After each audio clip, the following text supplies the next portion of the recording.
The freezing air cut like a blade as Major Erwin König adjusted his rifle scope, scanning the endless wasteland of Stalingrad's ruins.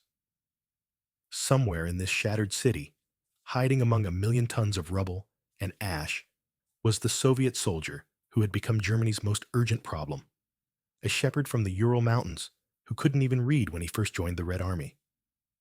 But in the past few weeks, this man, Vasily Zaytsev, had eliminated more than 200 Wehrmacht soldiers, one careful shot at a time. And now, Berlin had sent their answer, their most decorated marksman, pulled from the instructor ranks in Zossen, with orders to end the legend before it grew any larger. What König didn't know, what he couldn't possibly know, was that he was walking into a duel that would become the most famous confrontation of the Second World War. A battle of wills and skill that would reshape how both sides fought for every blood-soaked meter of this dying city. The shepherd who became death's ambassador. 3 months earlier, Vasily Zaytsev had been nobody, just another face in a cattle car packed with terrified conscripts, rolling towards certain destruction at Stalingrad. He was 26 years old, thin as a rail, with hands that knew how to work a bolt-action rifle, only because his grandfather had taught him to hunt deer in the forests near Yeleninskoye. During those childhood winters, when food was scarce and every bullet precious, the old man would take young Vasily into the wilderness and teach him patience. A good hunter, his grandfather would say, never moves when the prey is looking. He becomes part of the forest. He breathes with the wind. And when the moment comes, only then, he takes the shot. Those lessons were about survival, about feeding a hungry family through brutal Siberian winters. Vasily never imagined they would one day make him the most feared soldier in the Soviet Union. When he arrived at Stalingrad in September 1942, the city was already beyond recognition.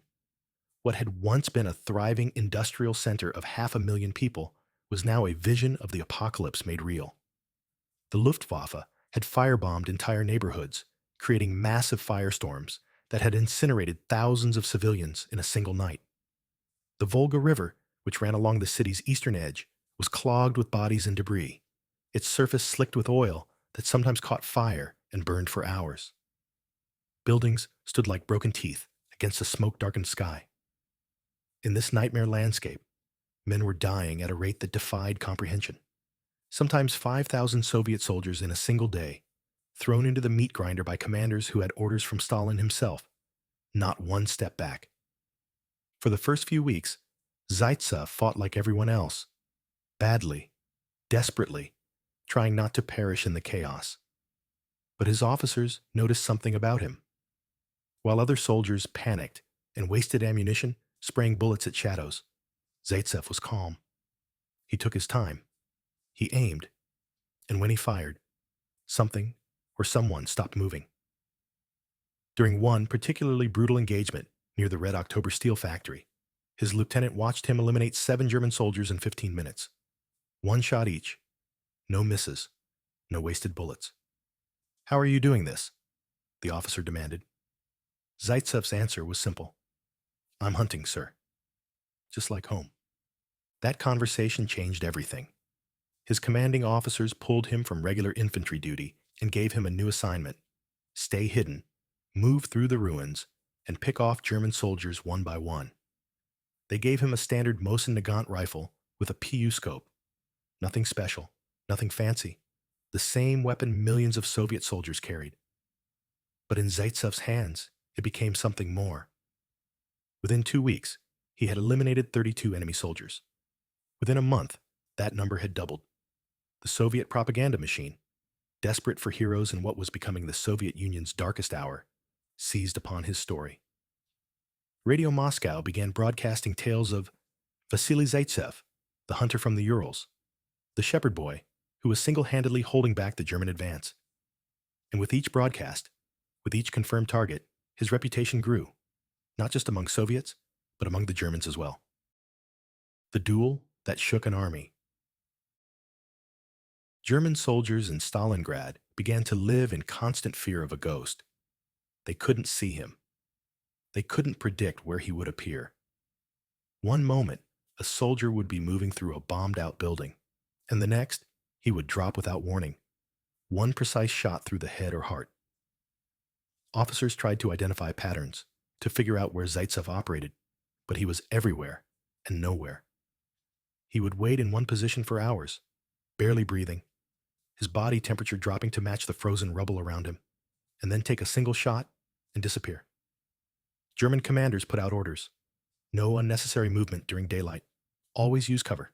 Never show yourself for more than a second. But it didn't matter. Zaytsev found them anyway. The psychological impact was devastating. Entire companies became paralyzed by the thought that he might be watching. Soldiers would refuse to cross open ground, even under direct orders. Morale, already fragile in the face of Stalingrad's grinding horror, began to crack completely. And that's when the Wehrmacht made their decision. They needed to send someone to stop him. Not just any marksman. They needed their absolute best, a professional who could match Zaytsev's skill and patience. According to Soviet accounts, they chose SS Standartenführer Erwin König, the director of the sniper school at Zossen, a man with more than 400 confirmed eliminations across multiple fronts, a cold and methodical hunter who had trained an entire generation of German sharpshooters in the art of invisible warfare. There's historical debate about whether König actually existed. Some scholars argue he was a Soviet propaganda creation, a fictional superenemy designed to make Zaytsev's eventual victory more dramatic. But whether his name was König or something else, whether he held that exact rank or not, the core truth is undeniable. Germany sent someone extraordinary to Stalingrad in late October 1942 with one specific mission: find Vasily Zaytsev and end him. And for the next several weeks, two of the war's most skilled shooters played a deadly game of hide-and-seek among the ruins. The duel began on a cold October morning near Mamayev Kurgan, the hill that overlooked the city and had become the site of some of the war's most savage fighting. Zaytsev had taken up position in a bombed-out building, hidden beneath a sheet of corrugated metal, watching German positions through a gap no wider than his scope. For hours, nothing happened. The city was eerily quiet, just the distant rumble of artillery and the occasional crack of rifle fire. Then, around noon, Zaytsev noticed something odd. A German soldier moved across an open stretch of ground, exposed, vulnerable. Too exposed, too vulnerable. It felt wrong. Every instinct that had kept him alive screamed that this was bait. He held his fire. For the next 3 days, the pattern repeated. German soldiers would appear in positions where they should never be, making mistakes no trained soldier would make, offering themselves as targets. But Zaytsev never took the shot. He knew what was happening. The hunter had become the hunted. Someone out there was trying to draw him out, trying to get him to reveal his position. I am in a duel with the Germans' best marksman, he told his spotter, Nikolai Kulikov. He is somewhere close, watching, waiting for me to make a mistake. So we must be smarter than he is. We must make him show himself first. They began a painstaking process of observation. For hours each day, they would watch German positions, looking for anything unusual, a glint of light, a shadow that didn't quite fit, movement that seemed too controlled. They mapped out likely hiding spots, marked positions where a skilled shooter would have good sight lines to Soviet-controlled areas. They studied the times of day when shots rang out from German lines, trying to identify patterns. And slowly, over days of meticulous work, they began to narrow down the possibilities. There was one area, a burned-out tank, surrounded by rubble, that offered perfect lines of sight to multiple Soviet positions. It was too perfect, too obvious, which meant, by the logic of their deadly trade, that it was exactly where someone would hide because no one would look there. On the morning of November 1st, Zaytsev and Kulikov moved into position before dawn, finding a new hiding spot they had never used before, one that gave them a perfect angle on the suspected tank. They waited. Hours passed. The sun rose higher, casting long shadows across the rubble field. Then, just after noon, Kulikov whispered, "There. Did you see that?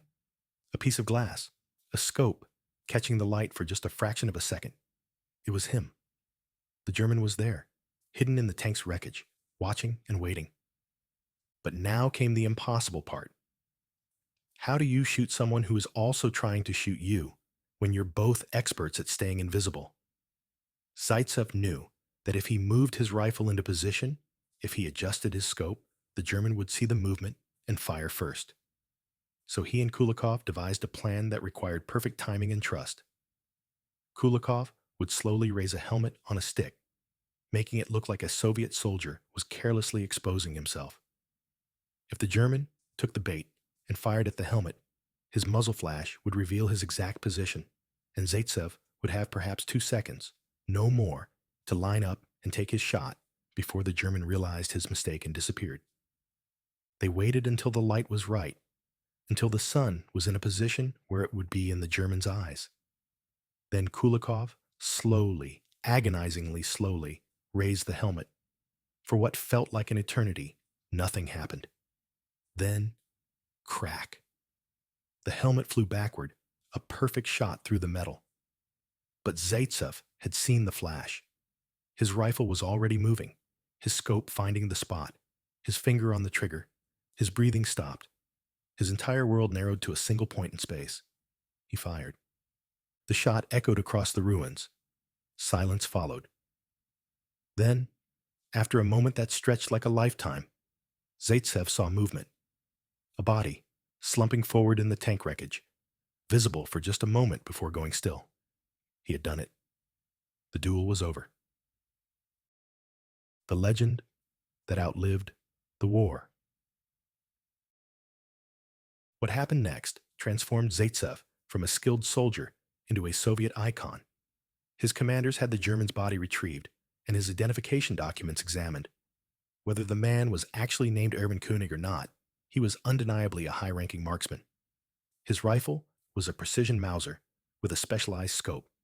His uniform showed medals for service in multiple campaigns, and documents found on his body indicated he had been sent specifically to Stalingrad for this mission. The Soviet propaganda machine went into overdrive. Radio broadcasts trumpeted the victory. Newspapers ran stories with headlines like, "The Hunter defeats the Nazi super sniper."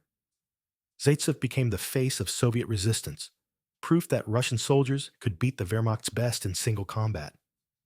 But the story doesn't end with König's fall. Zaytsev continued fighting in Stalingrad until January 1943, when a mortar explosion nearly took his life. Shrapnel severely damaged his eyes, temporarily blinding him and nearly ending his war. He was evacuated across the Volga and spent months recovering, undergoing multiple surgeries to restore his vision.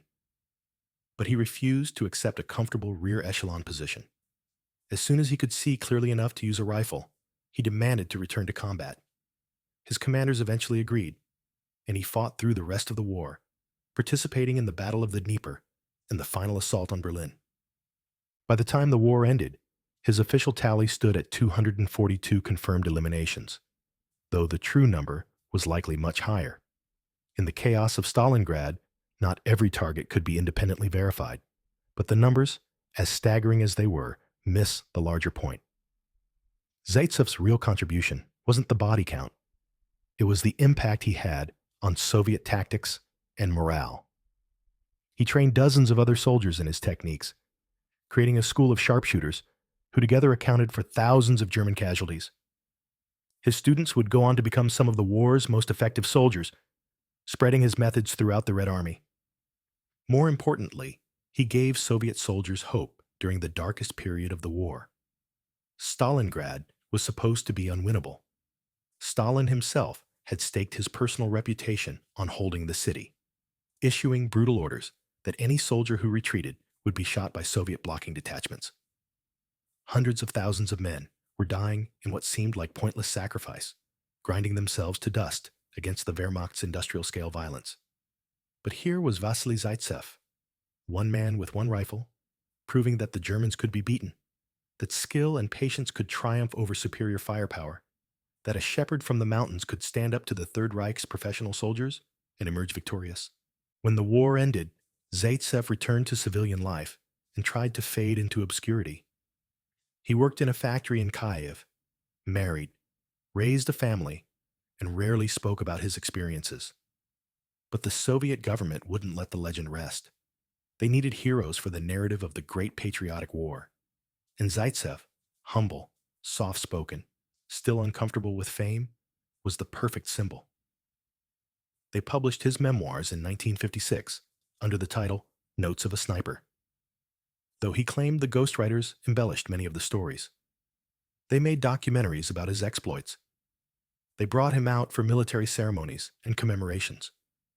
And through all of it, he remained the same quiet man who had learned to hunt in the Ural forests, still carrying the lessons his grandfather had taught him: patience, observation, and respect for both the hunt and the hunted.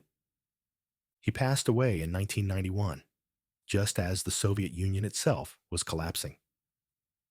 His dying wish was to be buried in Stalingrad, the city he had fought so desperately to defend, the place where he had become something more than just a soldier. 10 years later, in 2006, his remains were reinterred at Mamayev Kurgan, on the hill where he had fought his most famous battles, beneath the shadow of the massive statue, the Motherland Calls, that now dominates the Stalingrad skyline.